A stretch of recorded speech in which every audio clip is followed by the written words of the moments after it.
Hello and welcome to command form. So the command form. So when we talk about command form, what we're talking about is anytime I'm telling someone to do something else, even if I'm like, hey, open the door. If I'm making a basic request, could you please open the door? I would still be using the command form. Abra la puerta, por favor. Or abre la puerta, por favor, depending on who it is I'm speaking with. And so it's not like I'm commanding someone, sit down, open your book, be quiet. I mean, it could be, but it oftentimes it's just a simple request. And so please understand that that's what we're dealing with now when we deal with the commands. All right? And so here's the big picture behind the command form. And I say on the little slide here, get out a sheet of paper and title it Unit 3 Notes, the command form. So first and foremost, look at the chart. All right, notice how the chart has changed and you've got that little red dotted line going through the middle there. And then these numbers. So what do these numbers mean? Well, the next slide, I'm going to explain that. But what you want to understand is, for example, that number one, when I explain that rule to you, it's only going to apply to that box. Now, number three, notice that there's 5 threes up there. So you're going to follow that pattern 5 times. Number 2, it's only up there once, so you're only going to follow that pattern once, and that's in the vosotros form, so take it for what it's worth. But I want you to understand that it's out there, first of all, what it looks like, and just in case you ever see it. All right? So write that down, push pause if you need to, but this is a big slide.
This slide as well is huge. All right, so here are the rules. For example, bailar, to give you an example of what a verb should look like, here's bailar.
And it goes, baila, no bailes.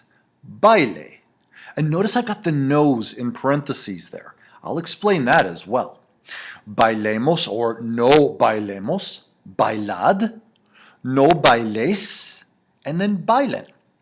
Notice there's an X in the yo form. There is no yo form in the command form because I can't command myself to do something. And if I am commanding myself to doing something, I'm probably doing it in the tu form. Or if I really think highly of myself, maybe the usted form. But there is no yo form in the command, in the imperative. So notice that because bailar is a regular verb, you don't see the changes or the differences in the command form. I want to take a look now at the verb traer. And the big deal behind this is, remember, for the rule number 3s, that third rule, remember you take the yo form, you drop the o, and you then plug in opposite endings. Well, bailar isn't an irregular yo form. Traer is. And so those irregular yo forms in the present tense that we talked about, now they really wrap around and it really becomes important that you understand that information. Here's traer.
So traer, it goes trae, no traigas. Traiga, so notice the no's are in parentheses again there. No traigamos. Traed, no traigais, and traigan.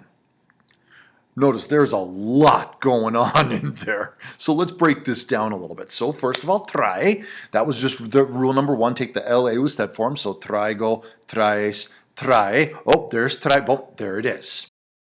So now I want to look at recoger.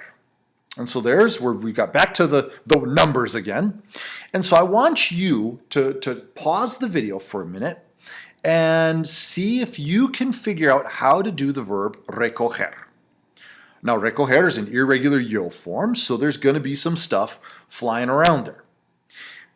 All right, so the informal form, the tu form, should be recoge. Recojo, recoges, recoge, simply the LA usted form. Present tense is now the tu form. This is the informal of no recojas. And I have to make the change. If I kept a G, that would say is no recoja. The nosotros form, like, hey, let's pick up, would recojamos, or let's not pick up. No recojamos. The affirmative vosotros form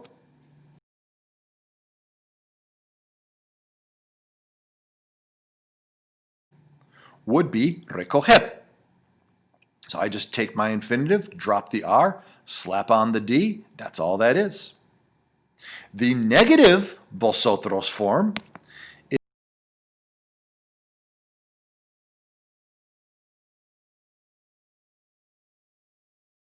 is no recojáis. So we're back to the J again because otherwise, remember the GA combination in Spanish, just in the language, gives me ga.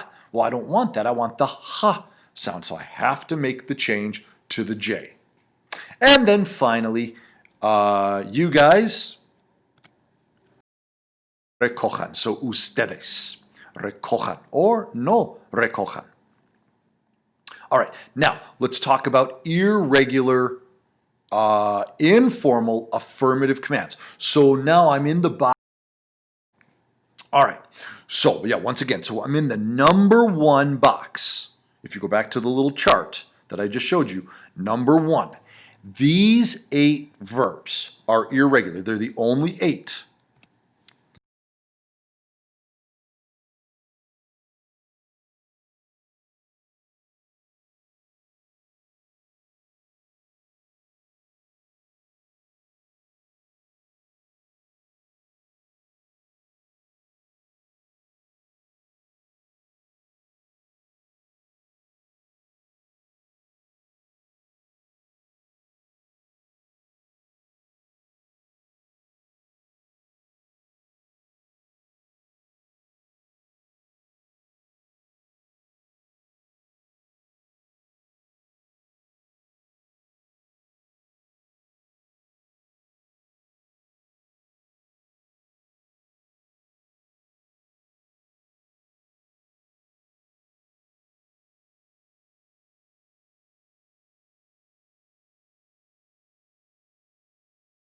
But there they are. Oh, mamma mia, you got to write that down.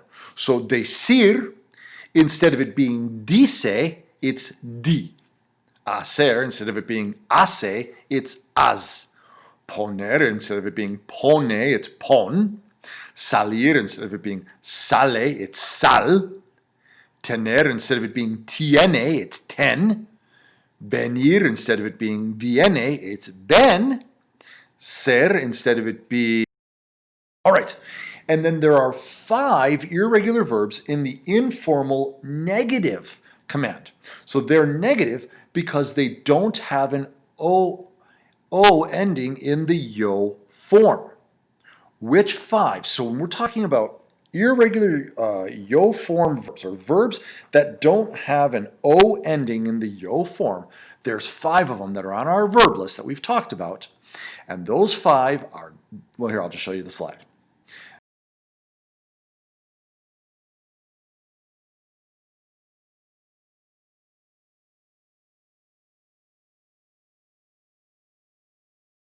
Are dar, estar, ir, saber, and ser. Think about it. Dar is doy, estar is estoy, ir is boy, saber we just talked about, that's say, and then ser. And then finally, just some examples of different verbs, like comer would be no comas, bailar would be no bailes, traer would be no traigas, and dormir would be no duermas. Now, this next slide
Because because of that, the irregularity of the car, gar, and zar verbs, of the fact that C's, for example, the CA makes ka, but the CE makes the se sound. CI makes the C sound. CO makes ko, CU makes ku. So you've got this ka, s thing going on. They're yegar, or the G's. So GA makes ga, but GE makes he, GI, he, GO, go, GU, gu. And then the zars, ZA makes the sa or tha if I'm in Spain. But then there is no ZE, there is no ZI, and then it's ZO is so or tho, and ZU is su or thu. So because of those changes, and it's just those three, C's, G's, and Z's, it's just those three, we have to make some accommodations. And so with my car, gar, zar verbs, the car verbs, it changes to a QUE. So toca, no toques. Ay, no me toques. Don't touch me. And that's what it's spelled. That's how it's spelled. Llegar, no llegues. And then empezar, no empieces. And so those patterns throughout all the number threes for tocar, for the car, gar, zar verbs, you will follow these models, either QUE, GUE, or the CE. I hope this video was helpful. I hope it made some sense. And if nothing else, I hope it conjured up more questions that you could then reach out to me individually and be like, I don't get it. But now, in the video you said X, Y, or Z. Bring those questions and keep them coming. This is something that you have to memorize because it's just good. And trust me, this is like one of two, maybe even three videos that I'm going to make on just the command form. So this is something that you can't take shortcuts on. We've got to learn this. Thanks for watching. And like I said, don't hesitate to ask questions. Bye-bye.